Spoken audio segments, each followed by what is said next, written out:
आज सबसे ज़्यादा परेशानियां या सबसे ज़्यादा क्रम देखा जाता है तो ये देखा जाता है कि हम इंतजार में बैठे रहते हैं कि परमात्मा कुछ करेगा, परमात्मा कुछ करेगा, पर परमात्मा तो कहता है कि मैं करने को तैयार बैठा हूं, तू आगे तो बढ़। जब तू आगे बढ़ेगा, कदम बढ़ाएगा तो मैं खुद करूंगा। और ये संवाद हमारे यहाँ एक बार तुलसीदास बाबा गंगा जी के घाट पर बैठे हुए थे और वो लिख रहे थे, सिया राममय सब जगह जाने, पूरा संसार राममय। तुलसीदास जी ने चौपाई लिख दी। उठ के जाने लगे तुलसीदास बाबा, और तुलसीदास जी जब उठकर जाने लगे रिटर्न, तुलसीदास जी जब उठकर जाने लगे तो एक छोटा सा बच्चा दौड़ कर आया, और छोटा सा बच्चा दौड़ कर आकर, बाहर का बढ़ रहा है अंदर का बढ़ा, छोटा सा बच्चा दौड़ कर आया और छोटा सा बच्चा दौड़ कर आकर कहता है, बाबा उधर से मत जाना, सामने से एक बेल आ रहा है और वो नंदी, वो वृषभ, वो बेल तुम्हें मार देगा, वो नंदी तुम्हें मार देगा, तुम उधर से मत जाओ, तुम उधर से बिल्कुल निकल कर मत जाना, नहीं तो वो नंदी तुम्हें मारेगा।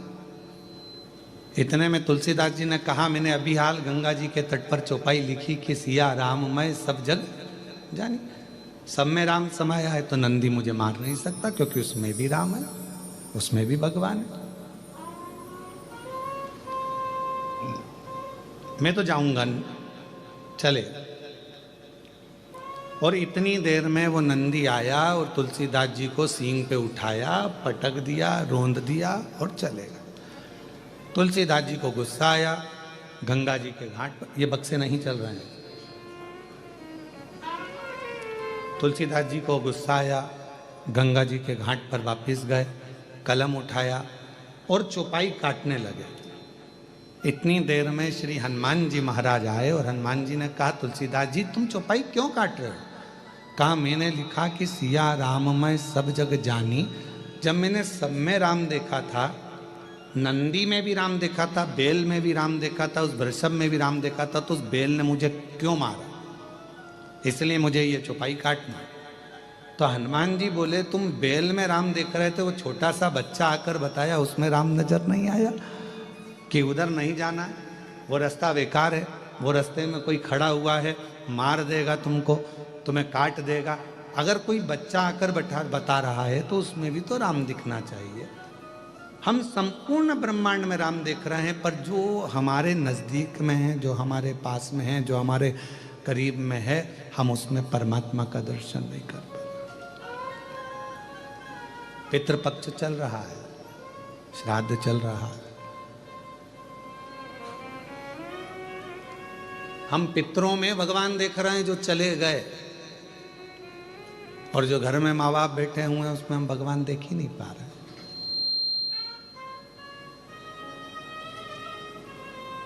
हम संपूर्ण जगत में परमात्मा को देख रहे हैं, पर अपने घर में जो लोग रह रहे हैं, अपने घर में जेठानी रह रही है, देवरानी रह रही है, देवर रह रहा है, जेठ रह रहा है, ससुर रह रहे हैं, सास रह रहे हैं, माता रह रही हैं, पिता रह रहे हैं, बहन रह रही है, भाई रह रहे हैं, जो हमारा कुटुंब रह रहा है, जो हमारा परिवार रह रहा है, वो सब परमात्मा का ही तो एक स्वरूप है। हम उसमें तो हमारे ईश्वर को देख ही नहीं पा रहे, हम परमात्मा को उसमें देख ही नहीं पा रहे। सब में हम भगवान को देखें, पर जो अपने करीब में है, अपने नजदीक में, हम उससे वंचित हैं, उसमें परमात्मा को देखने से वंचित हैं।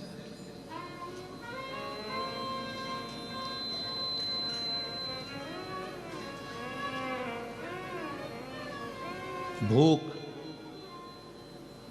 भोजन और भय, क्या क्या चीज है? जम के बोलो। भूख, भोजन और भय, ये तीन चीजें हैं। और ये तीनों चीजें व्यक्ति के जीवन में कब समाप्त होती है? जब तक भगवान नहीं मिलता तब तक। परमात्मा नहीं मिलता तब तक। भगवान की कथा में आपका मन लग गया, भगवान के सत्संग में मन लग गया, भगवान के भजन में मन लग गया, शिव जी की आराधना में मन लग गया, तो फिर तुम्हारी भूख भी चली जाएगी।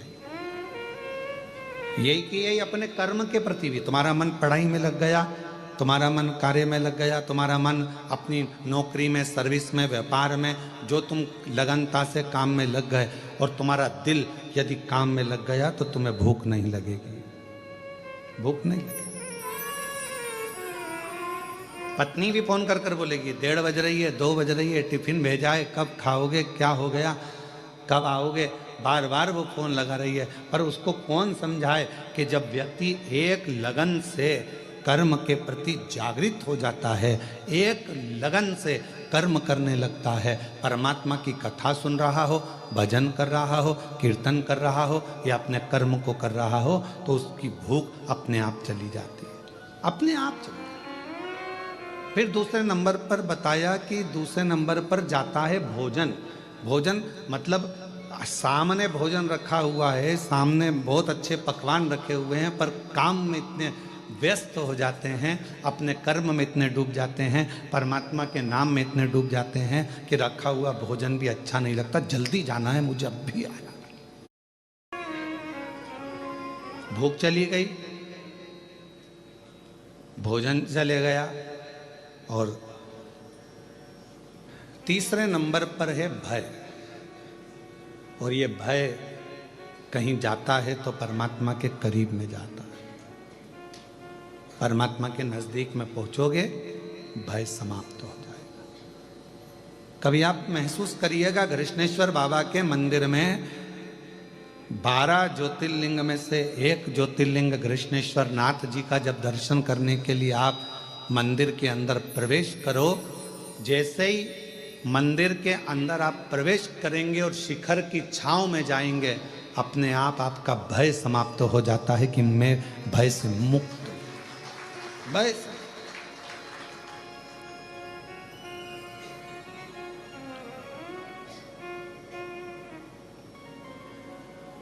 भय कब लगता है? जब व्यक्ति अकेला होता है। छोटे से बच्चे का हाथ पकड़कर चलो, पूरे मेले में घूमना। कृष्णेश्वर बाबा का जो मेला भरा है ना, आपके आसपास में कोई मेला भरा है तो बच्चा साथ में रहे, अपने पापा के, अपनी मम्मी के, अपने भाऊ के, अपने पिताजी के और माताजी का, अपनी आई का हाथ पकड़ा हो और बच्चा सब दूर घूमेगा ना, तो उसको मेला बहुत अच्छा लगता है, खूब खुश होता है, मेले में खूब नाचता है, खूब आनंद लेता है। पर वो बच्चे का हाथ छूट गया, अकेला हो गया, अब वो मेला अच्छा लगेगा क्या उसको? जम के बोलो जरा, नहीं लगेगा। कोई उसको गुब्बारा ला कर देगा, अच्छा लगेगा, कोई उसको टॉफी ला कर देगा, अच्छा लगेगा। बच्चे को मेला कब तक अच्छा लग रहा है? जब तक वो अपने पिता का हाथ पकड़ा हुआ है, तो वो भय से मुक्त है। अब तो कोई भी उस बच्चे को मिलता है तो उसको भय लगता है, उसको डर लगता है। उसी तरह जब तक आप अपनी जिंदगी में एक बार अगर कृष्णेश्वर बाबा के दर्शन नहीं करे हो, तो समझ लो आप भय में पड़े हुए हो, और जिस दिन कृष्णेश्वर बाबा के दर्शन कर लिए, उस दिन भय से मुक्त हो गए। भय से। पिता है मेरा साथ में, मेरा बाबुल है साथ में, मेरा बाबा है साथ में, मेरा शंभू मेरे साथ में है।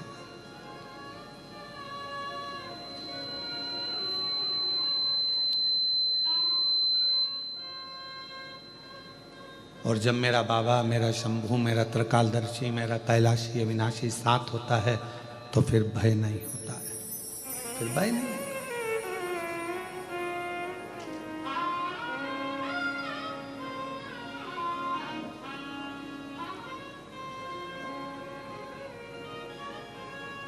वो कहे रोज 1 लोटा जल चढ़ाते हो, शिव के मंदिर जाते हो, शंकर की शरणागति में जाते हो, मंदिर में 1 लोटा जल चढ़ाते हो, तो आप अकेले नहीं।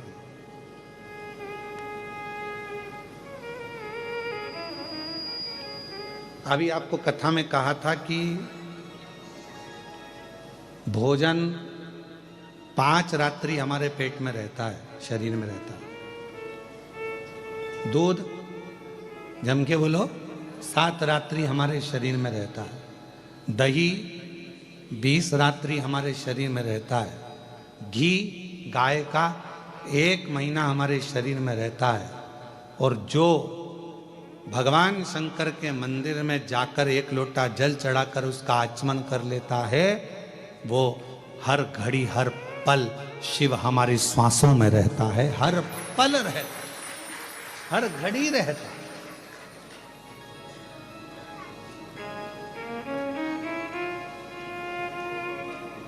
शिव के करीब में हैं तो शिव हमारे साथ हर पल हर घड़ी हर क्षण है। भूख, भोजन और भय शिव के नजदीक में आते से ही चला जाता है। भूख भी चली गई, लगन लग गई, भोजन भी चले गया, मन लग गया और भय भी चले गए। भय भी चले।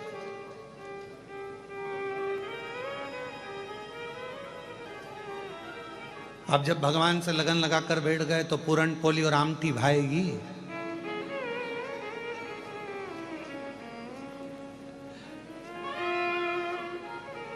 फिर तो आमठी और पूरन पोली भी मिर्ची का ठेसा ही नजर आएगी। फिर क्या बात है।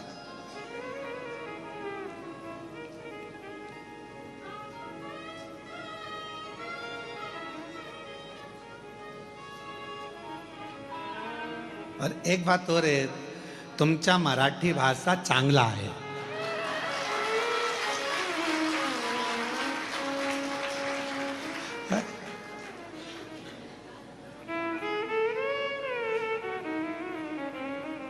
और तुमचा जेवण भी चांगला आहे।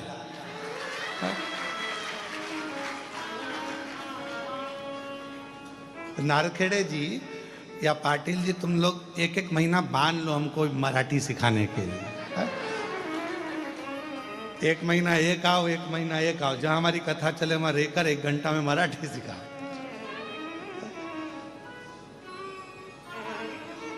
अब शिव के जितने करीब में हम कहेंगे कि फिर ना तो भूख लग रही है, ना भोजन भा रहा है, ना भय।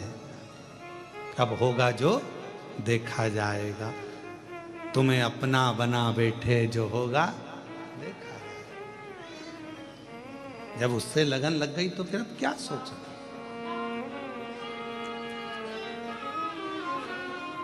और जब परमात्मा से लगन लगाकर बैठ जाते हैं, जब भगवान से लगन लगाकर बैठ जाते हैं तो फिर कोई भय नहीं रहता।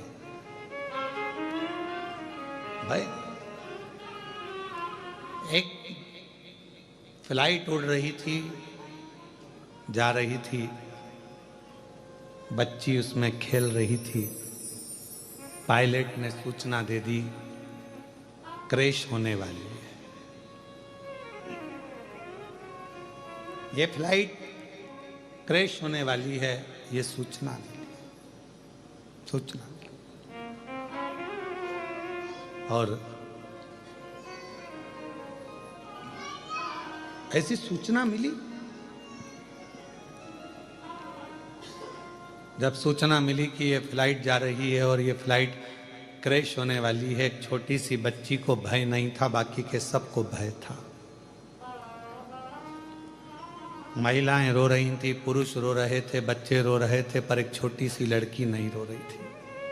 वो नहीं रो रही, वो खेल रही है। उस लड़की से किसी ने पूछा, तुम्हें मालूम है ये फ्लाइट क्रैश होने वाली है, सब मर जाएंगे, सब के प्राण छूट जाएंगे, तुम्हें मालूम है? लड़की कहने लगी, मैं जानती हूं कोई फ्लाइट मिलाइट क्रैश नहीं होगी। उस लड़की से पूछा, तुम्हें कैसे मालूम? पापा है, और मेरे पापा को मालूम है, मेरे पिताजी को मालूम है कि मैं इस फ्लाइट के अंदर बैठी हूं। जब फ्लाइट उड़ाने वाला तुम्हारा पिता होगा, उसको मालूम होगा कि तुम अंदर हो, तो वो फ्लाइट क्रैश होने देगा? पूरे दम लगा देगा कि इसमें फ्लाइट में मेरी बेटी बैठी है। तुम्हारी जिंदगी में दुख आया, तुमने शिव जी को 1 लोटा जल चढ़ाना प्रारंभ करा, समझ लो कि तुम्हारी जिंदगी में दुख आया है, मतलब फ्लाइट में तुम बैठे हो पर याद रखना फ्लाइट चलाने वाला तुम्हारा पिता कृष्णेश्वर महादेव।